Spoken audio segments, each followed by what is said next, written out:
กะอยู่เฮือนของน้องน้อยพี่น้องเอ้ยมาลินมาเที่ยวเลยเมื่อวานนี่บ่ได้เข้ามาก็เลยเข้ามามื้อนี้อีกพี่น้องทาง FC เพิ่นบอกให้เข้ามาพอดีเพิ่น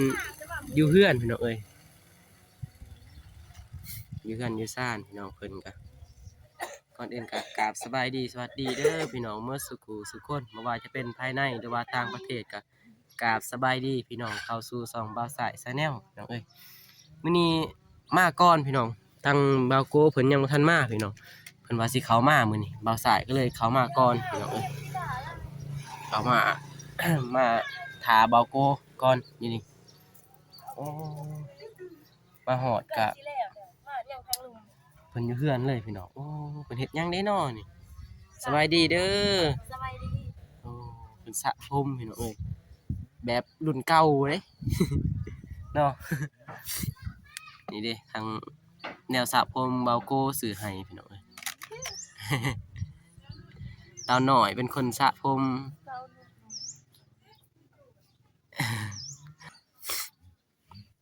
สระผมพี่น้องเอ้ยมาเบิ่งเพิ่นสระผมมื้อนี้เพิ่นบ่ได้ไปห้านพี่น้องบ่มีเงินมีค่ำเพิ่นว่าแม่นบ่บ่มีเงินก็เลยสระแบบนี้นี่เอื้อยไม้ไทยน้องไม้ไทยนั่นน้องน้อยพี่น้องสระผมให้เอื้อย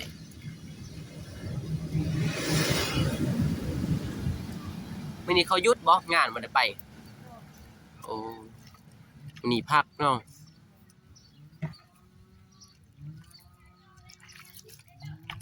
สระผมแบบ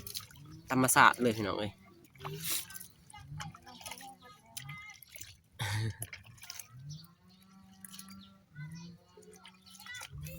บอนนอนกับกระตุกพี่น้องกระตุก2 อันผาดลังมันเฮ็ดคืออยู่ห่านเด้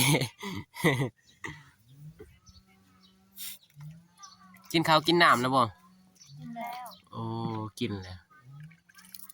แต่ยังกินเขาว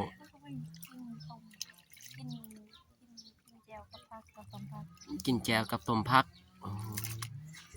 อาหารบางบ้านเฮาพี่น้องเอ้ย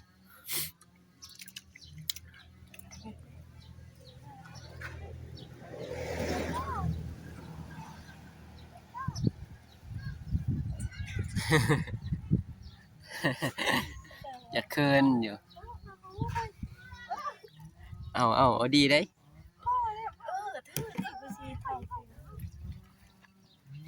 เด้อเอาเสร็จเรียบร้อยพี่น้องสระผมผมไหวอยู่ห่านนี่เสียหลายเติบได้สระผมนี่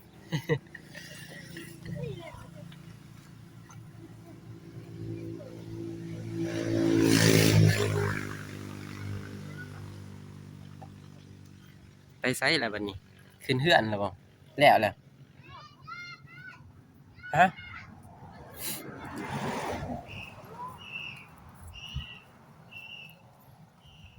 แล้วพี่น้องเอ้ยมีแต่รอท่านั่งท่าเนาะจังได๋บ่โก้มาจากบ่โก้เพิ่นมายามใดน่ะ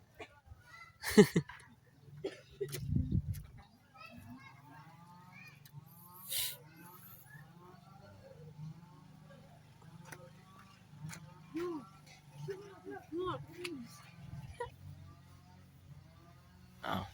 วีผมต่อบัดนี้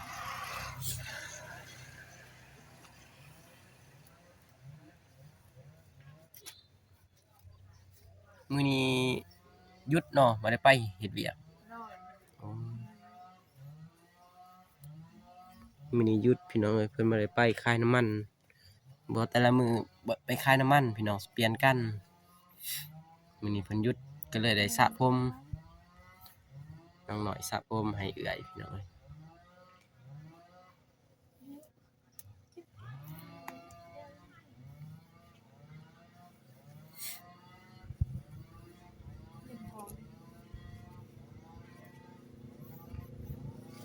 คือบ่นั่งเป็นบ่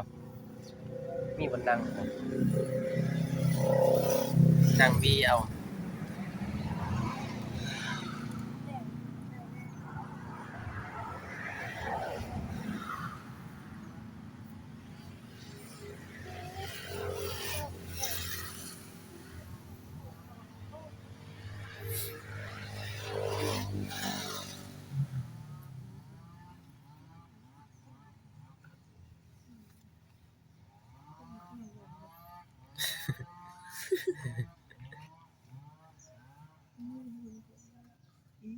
นั่งที่นั่งใช่สินั่ง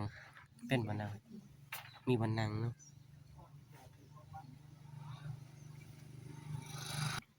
เออมาลินน้ำน้องน้อยกับน้องไม้ไทยพี่น้องเอ้ยสบายดีอีกไหมสบายดีเด้อ สบายดี สบายดีสิมาถามว่ารู้สึกจังได๋ทีมงานสายบุญเฮาเขามารู้สึกดีใจบ่ รู้สึกดีใจ โอ้ดีใจพี่น้องที่เห็นทีมงานบ่ว่าจะเป็นบ่าวเจ็บแล้วก็อ้ายบ่าวอนงบ่าวเตียงพี่น้องเอ้ยแล้วก็บ่าวตูนแล้วก็สาวนิดพี่น้องทีมงานเฮาเขามาบ่าวสายก็เขามารอบนี้ก็สิมาถามเรื่องราวว่ารู้สึกดีใจบ่ที่เห็นทีมงานเฮาเขามาบ่าวสายก็ รู้สึกดีใจที่เห็นน้องดีใจพี่น้องเอ้ยก็มื้อนี้เพิ่นอยู่วัดซองพี่น้องเอ้ย บ่ได้ไปขายน้ำมันเนาะมื้อนี้เนาะเมื่อวานนี้ไปบ่เมื่อวานนี้ ไป โอ้ เมื่อวานไป ไปไปสองคนบ่ คนเดียวไป โอ้ ลุงเขาจะไป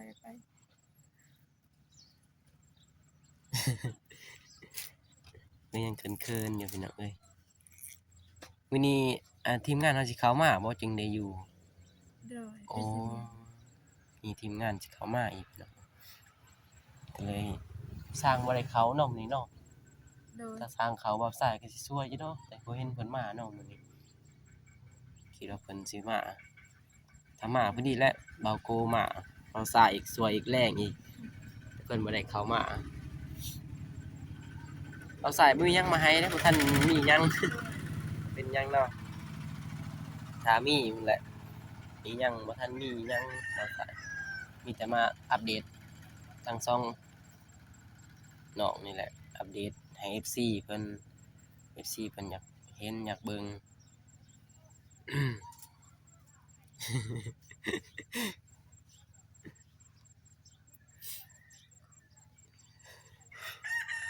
มีแต่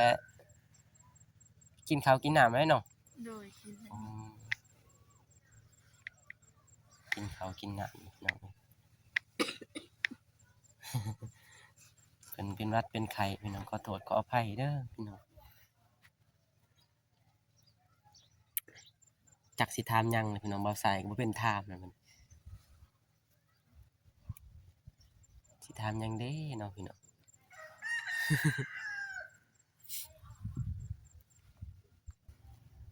พี่น้องเอ้ยตากแดดหนาวเนาะบ่หนาวเนาะบ่หนาวปานใดดอกแดดบ่ร้อนปานใดอยู่นี่เฮ็ดเวียกแนวใดเฮ็ดเวียกบ่าวสายยังบ่ทันเข้าใจเฮ็ดเวียกคนเดียวบ่ โดยคนเดียวพันมือกับผักเป็นกัน อ๋อคือว่าเฮ็ดเวียกนี่เปลี่ยนกันกับน้องเนาะ โดย น้องไปถ้าน้องไปเอื้อยอยู่แม่นบ่ แบบ วันเท่าใดเพิ่นให้ มันเป็นวันทุกสิบ วัน60อ๋อ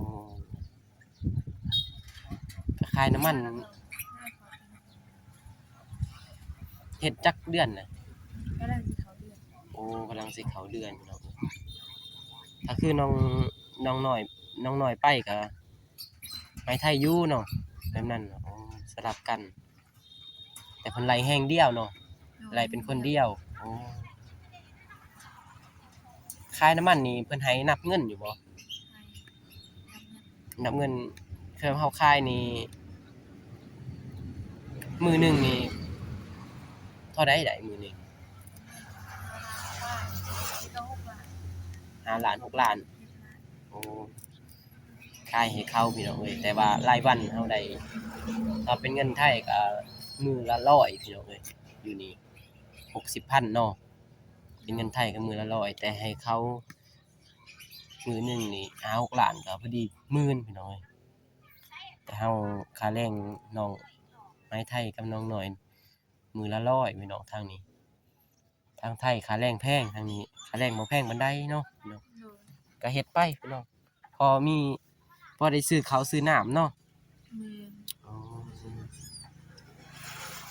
พอซื้อข้าวซื้อน้ำกินทางชีวิตเนาะ ไทย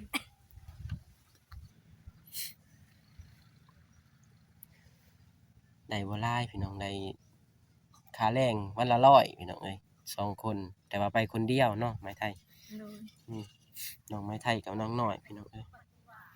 เพิ่นก็เฮือนเพิ่นก็นี่แหละพี่น้องเอ้ยแต่ว่ายังบ่ทันแล้วเพิ่นเฮ็ดแล้วพี่น้องนี่แหละเฮือนศาลทั้งนอกเบาสายบ่ได้อัปเดตพี่น้องเอ้ยบ่ได้อัปเดตทางนอกไปเบิ่งเฮือนอันนี้เป็นเฮ็ดใหม่พี่น้องเอ้ยเบาสายยังบ่ทันอัปเดตมื้อนั้นมาค่ำโอ้ไปเบิ่งไปย่างเบิ่งพี่น้องเอ้ยนี่มันบ่ทันมีงบพี่น้องเพิ่นว่ายังบ่ทันมีงบสิเฮ็ดพี่น้องเอ้ยเดือนเพิ่นก็เก่าเซาพี่น้องเอ้ยว่ายังบ่ทันเฮ็ด เพิ่นว่าท้าอีกเพิ่นย่อไว้ก่อนถ้ามีเพิ่นก็สิเฮ็ดพี่น้องเอ้ยทางเบาโก้เพิ่นก็อัปเดตแล้วพี่น้องมื้อนั้นแต่ว่าสายเนี่ยยังบ่ทันอัปเดต2เบาสาย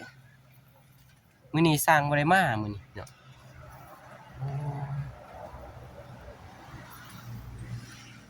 ทางล่างนี่เป็นห้องน้ำบ่ โดย โอ้ห้องน้ำพี่น้องแต่ว่ายังบ่ทันแล้วเฮือนแหละจะเฮ็ดบังถ้ามีเงินมีค่ำเนาะถ้ามีเงินมีค่ำก็คือสิได้เฮ็ดแล้วเฮือนนี่โอ้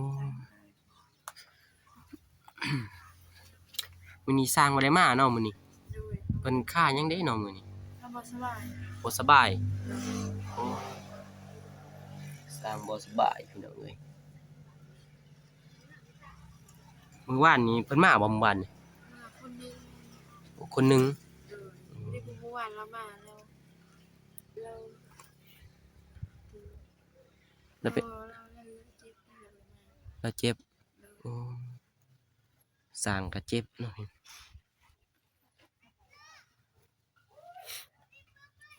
ถ้ามื้ออื่นเพิ่นมาบางทีเนาะมื้ออื่นคอยเฮ็ดไปเนาะซ้ำแล้วเพื่อแล้วจึงสิได้อยู่หันไปก่อนแล้วเนาะยังบ่ทันแล้วก็ขอโทษขออภัยเด้อพี่น้องทั้งสาวน้อยเพิ่นบ่สบายปานใดพี่น้องเอ้ยเพิ่นเป็นไข้เป็นหวัดนี่แหละพี่น้องเอ้ยช่วงอากาศยามนี้อากาศหนาวเนาะเป็นไข้เป็นหวัดหรือว่าเป็นหวัดคิดฮอดบาวโก้บ่คิดฮอดอ้ายบาวโก้บ่คิดฮอดโอ้เพิ่นบางทีตอนแรกเพิ่นก็สิมาดอกตอนแรกเพิ่นมาลิ้นมายามน่ะทาง FC อยากถามไม้ไทยมีแฟนแล้วบ่น้องบ่มีพี่น้องเอ้ยเพิ่นยังโสดกับน้องน้อยน้องไม้ไทยโสดเบิด2พี่น้องถ้าอายุใหญ่เนาะจึงหาแฟนหาหยังเนาะทางน้องเพิ่นยังอายุยังน้อยพี่น้องเอ้ยเนาะ โดยมัน ยังหาเงินเฮ็ดเรือนเฮ็ดซ่านพี่น้องเพิ่นว่าถ้าแล้วเรือนแล้วซ่านอายุหลายก็มีแฟนเนาะจึงค่อยมีแฟนพี่น้องตอนนี้เพิ่นยังอายุยังน้อยไม้ไทยอายุเท่าไรน้องไม้ไทยเขา16 ปี 16โอ้ยังอยู่พี่น้องน้องน้อยเด้ สิเขา14 สิเข้า14พี่น้องยังน้อยพี่น้องเอ้ยมีแต่ยังน้อยๆพี่น้องแต่ทางนี้ถ้าอยากมีก็มีได้แต่ว่ายังหาเงินเฮ็ดเรือนเฮ็ดซ่านก่อนเนาะจึงค่อยมีแฟนพี่น้องเพิ่นว่าเพราะว่าเรือนซ่านก็ยังบ่ทันมีพี่น้องมีเรือนมีซ่านแล้วจึงค่อยมีแฟนตื่มก็อายุยังน้อยยังฮักบ่ทันฮู้เนาะยังฮักบ่ทันเป็นเพิ่นว่าถ้าฮักเป็นก็อายุแบบหลายๆขึ้นเฮาก็สิเป็นผู้ใหญ่เนาะเฮาก็ใหญ่ขึ้นเฮาก็สิรู้จักฮักแหน่พี่น้องแต่ตอนนี้เพิ่นยังน้อยยังหาเงินสร้างเรือนแล้วนี่แหละพี่น้องก็พอดีแหละ2-3 ปีนี้เนาะพอดีแล้วเรือนพอดีมีแฟนได้แล้วอายุ18 17 18เนาะส่ำนั้นแต่ว่าทางนี้นี่17 18นี่ก็ใหญ่เลยพี่น้องเอ้ย มีมีแฟนได้แล้วแต่ว่าทางฝั่งไทยนี่มีบ่ได้เพราะว่ายังน้อยยังเอากันบ่ได้แต่มีนี่มีได้แต่ฝั่งนี้นี่ได้แต่ว่าทางน้องสองคนยังอยากเฮ็ดเรือนเนาะยังหาเงินเฮ็ดเรือนก่อนอ๋อ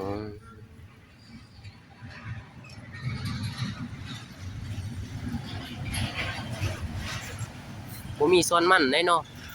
บ่มีมีไปเลาะรับจ้างรับบายหมู่เนาะลกมันลกหยังยามเวลาหมู่จ้างยามมันก็ไปรับจ้างเนาะ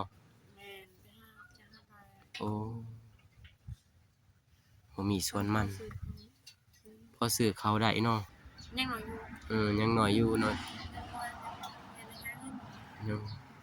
รับจ้างหาปลากัน รับจ้างรับบ้ายพี่น้องเอ้ยรับจ้างรับจ่ายก่อนจักหน่อยยามนี้ยามมันเลยเนาะไปหาลกมันนะโอ้โด จ้าง ย ไปหาจ้างหาปลา ลกมันเนี่ยทางนี้เท่าใดลกมันทางนี้ ไม่มีบ่แพงเลยมัน วันละแสนเนาะ โดนมา อืมวันละแสนพี่น้องเอ้ยพอได้ซื้อเขาเนาะไป2คนก็3มื้อได้ซื้อเขาพี่น้องเอ้ย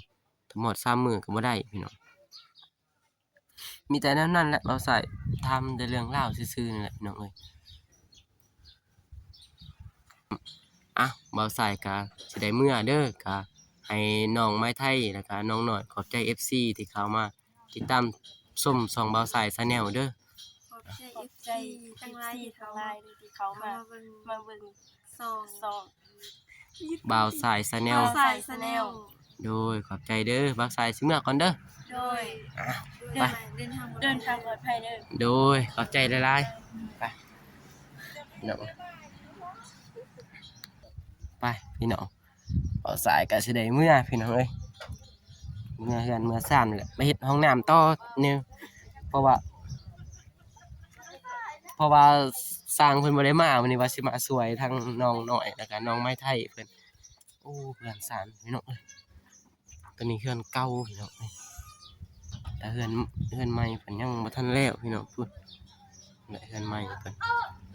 อ่ะพี่น้องคลิปนี้ เราใส่สิเลาะเบิ่งสังเกตเฮือนก่อนพี่น้องเฮือนซ่านบ้านซองโอ้น้องเอ้ยไปเบิดเลยพี่น้องโอ้โหมื้อนั้นว่าสายมากกลางคืนพี่น้องเอ้ยพูดพี่น้องโอ้ไปหมดไปพานี่ปั๊มน้ำมันพี่น้องตัวนี้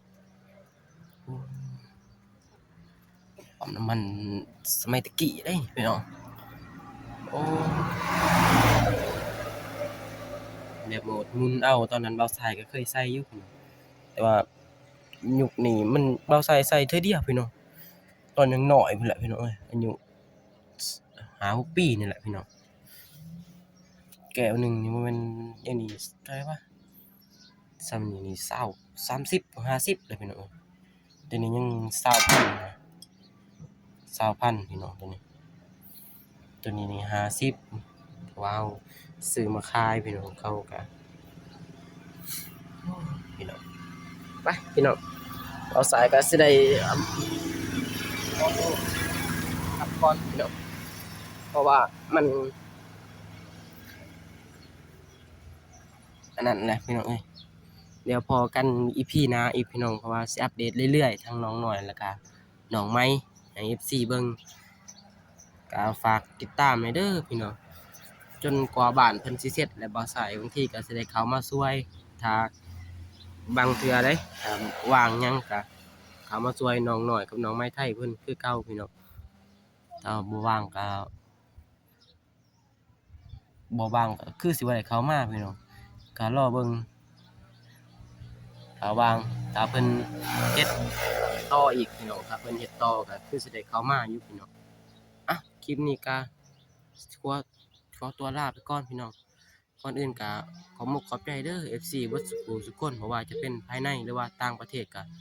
ขอมุกขอบใจหลายๆพี่น้องที่เข้ามาติดตามชมช่องบ่าวสายก็จงมีแต่ความสุขความเจริญปรารถนาสิ่งใดก็ขอให้ได้สิ่งนั้นให้ได้ดังปรารถนา ความเจ็บอย่าสุใดความไขอย่าสุมีพี่น้อง